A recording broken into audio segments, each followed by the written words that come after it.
Bonjour à tous, j'espère que vous allez bien. Bienvenue encore une fois à un nouvel épisode de Purpose Talk.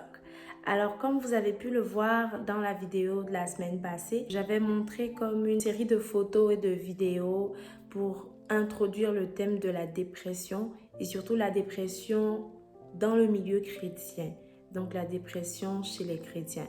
Alors aujourd'hui, c'est officiellement le début de la série. Je ne sais pas, ça va s'étendre sur combien de vidéos. Mais sinon, c'est le début de la série sur la dépression chez les chrétiens. Parce que c'est un sujet très important et il faut vraiment qu'on en parle. Beaucoup de chrétiens aujourd'hui sont dépressifs et c'est tellement pathétique parce qu'on sous-estime ce problème-là. Ou sinon, on pense qu'ils sont en train de plaisanter ou qu'ils ne sont pas sérieux dans leur foi. Bref, il y a beaucoup de préjugés par rapport à ce problème-là dans le milieu chrétien.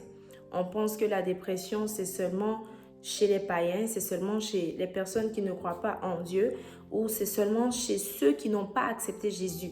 Alors que la dépression existe bel et bien dans le milieu chrétien.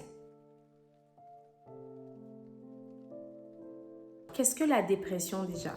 Donc la dépression, c'est un état dans lequel nous vivons des émotions. Voilà, des émotions comme la colère, la tristesse, etc. Mais en fait, une personne qui est atteinte de dépression ressent ces émotions négatives-là plus intensément et pendant une longue période de temps. Donc du coup, c'est vraiment un état dans lequel on ne se sent pas bien. Voilà, on passe par un moment où on est très triste, on se sent seul, où on est très en colère, où ça ne va pas du tout. On est énervé contre tout le monde, on ne sait même pas souvent pourquoi on est énervé, on ne sait pas pourquoi on est triste, on ne sait pas pourquoi on passe par des moments de solitude. Pourtant, on a des amis, on a des réseaux sociaux vraiment pleins. Voilà, plein de beaucoup de personnes, de beaucoup de diverses personnes, même du monde entier souvent, du monde entier. En gros, c'est ça la dépression. Il faut savoir qu'il y a plusieurs types de dépression.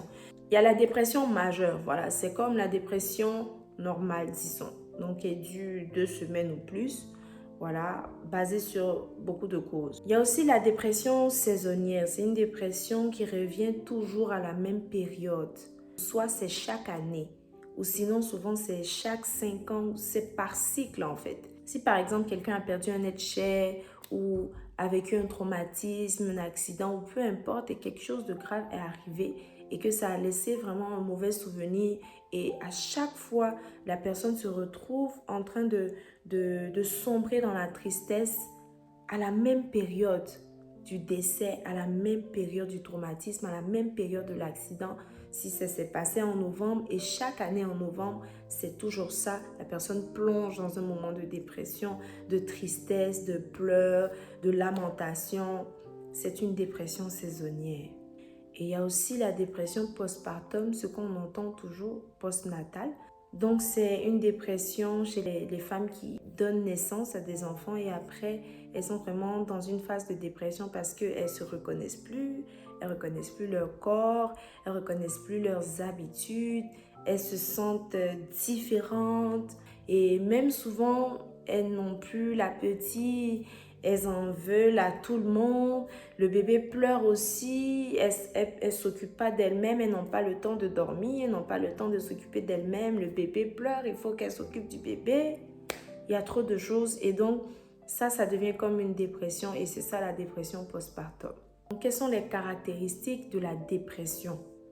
Comment tu peux savoir que vraiment, moi, je suis dans une phase de dépression. Je suis dépressive en ce moment.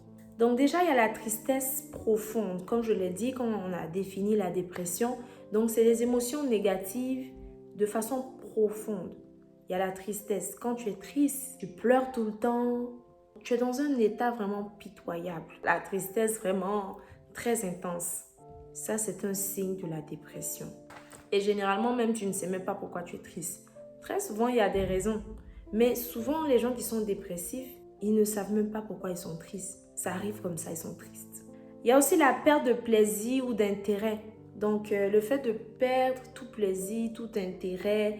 Souvent, même dans des activités que tu fais tout le temps, mais tu perds l'intérêt à les faire maintenant. Tu as l'habitude d'aller au travail, faire les tâches que tu aimes et tout. Ben, c'est ton travail de tous les jours, mais tu commences à perdre intérêt à aller au travail. Tu vas même au travail et puis tu n'as même pas envie de travailler, c'est bizarre, tu ne veux pas, tu ne sais pas ce que tu fais là, tu as envie de rentrer à la maison. Même dans des activités de tous les jours, que ce soit avec tes amis, quand vous sortez, vous allez faire des activités vraiment très enrichissantes, des activités que tu aimes, des activités que toi-même tu as pour habitude de proposer même. Ou ça peut être des activités que tu fais seul ou avec ton fiancé ou avec ta famille, quelque chose que tu aimes. Mais tu perds le plaisir à faire ces activités, à participer à ces activités ou même à prendre du temps de plaisir avec tes amis ou ta famille ou tes proches. Tu perds l'intérêt totalement, tu ne veux plus rien faire.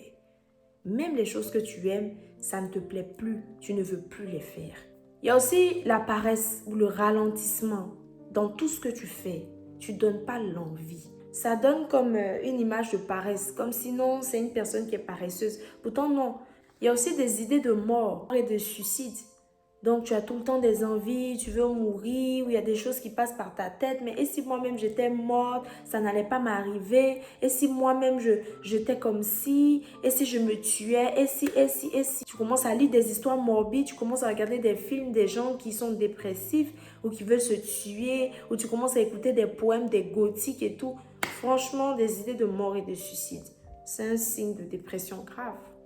Le sentiment de dévalorisation, tu te dévalorises, un sentiment de culpabilité excessif. Non, je me sens coupable, je n'aurais pas dû faire ci, je n'aurais pas dû laisser cette personne partir, je n'aurais pas dû aller ici, je n'aurais pas dû. C'est beaucoup de regrets, beaucoup de culpabilité, tu te dévalorises. Non, je ne suis pas bonne, je ne suis pas une bonne fille, je ne suis pas un bon gars, je suis méchant, je suis méchante, je n'arrive pas à...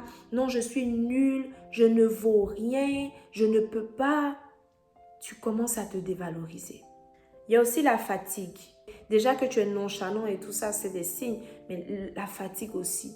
Parce que souvent même, on peut ne pas être fatigué, mais la façon dont on fait, la façon dont on se comporte, on marche, on prend des choses, la nonchalance s'appelle la fatigue. Donc quand tu es nonchalant, tu ralentis dans tes choses, forcément tu vas te fatiguer aussi. Parce que quand tu fais rien, forcément ton corps là, il est fatigué. La perte d'appétit, tu perds l'appétit, tu ne veux plus manger. Même souvent, on te donne tes repas préférés, des choses que tu aimes, celles qui aiment grignoter, ceux qui aiment grignoter, on te donne des bonbons, des choses comme ça, mais tu n'as pas faim, tu ne manges pas. Et tu peux ne pas manger pendant des jours. Il y a aussi les troubles de sommeil. Tu n'arrives pas à dormir parce que tu penses à mille et une choses à la fois. Tu penses à la mort, tu pleures. Tu es triste, tellement que tu es triste. Tu ne fais que pleurer. Tu ne sais pas pourquoi tu pleures, mais tu pleures. Et souvent, tu n'as même pas envie de pleurer, mais tellement que tu es triste, tu te forces à pleurer. La difficulté d'attention ou de concentration. Tu n'arrives plus à te concentrer. Tu es au travail, tu ne peux pas te concentrer. Tu es en train de faire une tâche. C'est une petite tâche qui prend 5 minutes d'habitude, mais tu te retrouves en train de faire 2 heures, 3 heures. Et quand tu te retrouves, tu ne sais même pas où tu es rendu. Tu ne sais même pas ce que tu faisais, comment tu vas avancer, tu ne sais plus. Tu es étonné. Et tu finis la journée, tu te rends compte que tu n'as même pas été productif ni productive. Tu n'as rien pu faire. Tu as passé combien de temps sur une seule tâche et puis c'est mort quoi. Ça ne marche pas. Ça, c'était quelques caractéristiques de la dépression, comment ça se manifeste. Et j'ai parlé de la dépression en général. On va aborder maintenant la dépression chez un chrétien. Donc oui, j'aimerais déjà vous dire que oui, la dépression existe chez les chrétiens. Si on se dit non, ça ne peut pas arriver. Oh non, celui-là c'est un menteur. Quelle a fait des dépressions? Toi tu es chrétien, tu dis tu es dépressif. Toi tu es chrétien, tu dis tu es dépressif. Ou bien on dit, ah non, lui là, il dit quoi? Mais il faut prier, quelle histoire de dépression, il faut proclamer. Non, non, si elle dit elle est dépressive, c'est parce qu'elle n'est pas grande, elle n'est pas mature spirituellement, c'est un bébé spirituel. Non, celui-là, il est dépressif. Non, c'est parce que il n'a rien encore appris à le Seigneur, il n'est pas encore allé loin. Non, c'est parce que celui-là, il n'a pas d'expérience puissante à le Seigneur. Non, c'est parce que celui-là, il n'est pas l'intime de Dieu qu'il est dépressif. Non, c'est parce que tu ne lis pas ta Bible. Non, c'est parce que tu ne pries pas. Tu pries combien de fois par jour? Et on résume ça même à une histoire de heure de prière. Non, c'est parce que tu ne pries pas beaucoup. Non, c'est parce que on justifie cela et on se dit non qu'un chrétien, une chrétienne ne peut pas être dépressive ou dépressif. C'est impossible. Les chrétiens peuvent aussi être dépressifs. Les chrétiens peuvent aussi être dépressifs parce qu'ils sont des hommes. On est tous des hommes. On croit en Dieu, on a foi en Dieu, on met notre confiance en Dieu. On prie, mais ça arrive aussi. Et il y a beaucoup de causes qui peuvent faire en sorte qu'un chrétien peut être dépressif. Et on va en parler dans la prochaine vidéo. Mais déjà, si tu es là, tu m'écoutes, tu as ces pensées-là, tu as ces préjugés-là par rapport à la dépression chez un chrétien, il faudrait que tu les enlèves maintenant. Parce que ça peut aussi t'arriver la dépression. Je ne le souhaite pas, je ne dis pas qu'un chrétien doit être dépressif et puis rester dans cette position-là de dépression. Non, mais ça peut arriver, ça arrive généralement. Mais il ne faut pas rabaisser un chrétien qui est dans une position de faiblesse, qui est en dépression. Parce qu'il doit être aidé, il doit être épaulé. La dépression chez un chrétien, là, ça ne dépend pas de ce qu'il fait à l'église ou de ce qu'il ne fait pas. Ça ne dépend pas en fait du poids de son service à l'église ou bien du temps de prière qu'il passe avec le Seigneur. Il y a beaucoup de causes, il y a beaucoup de choses qui peuvent pousser un chrétien à tomber dans la dépression. C'est pareil pour le péché. On est des chrétiens mais on pêche tout le temps, on tombe dans le péché. On ne peut pas dire non mais toi normalement tu connais le Seigneur, tu ne devrais pas pécher. La chair est faible. On travaille toujours à ressembler à Dieu, à Jésus. Mais on est fait de chair et de sang. On continue à lutter contre le péché. C'est pareil contre la dépression. Tu ne peux pas dire non parce que toi tu es chrétien, mais pourquoi tu es malade? On est humain, on tombe malade. Parce que notre corps, il répond comme tous les autres corps, chrétiens ou païens. Souvent même, on est la principale cause de la dépression des gens. Nos bouches, notre langage, ce qu'on dit aux gens, c'est la principale cause. Si tu es là que tu m'écoutes, il faut faire attention à ce que tu dis aux gens qui passent par des moments difficiles. Tu vois qu'elles étaient joyeuses, ces personnes-là, à l'église, mais à un moment, ces personnes-là ne sont plus joyeuses, ces personnes-là ont perdu leur joie de vivre, elles se morfondent maintenant sur leur situation, elles sont maintenant tristes, et c'est pas facile pour elles. Il faut les épauler, il faut les aider au lieu de les juger. Alors, on se retrouve la semaine prochaine pour continuer donc la dépression chez un chrétien. Et sur ce, je vous demande s'il vous plaît d'aimer la vidéo, de la commenter, de partager avec vos amis, vos familles et surtout de vous abonner à cette chaîne si ce n'est pas déjà fait. Alors, on se retrouve la semaine prochaine pour un autre épisode de The Purpose Talk et que le Seigneur vous bénisse.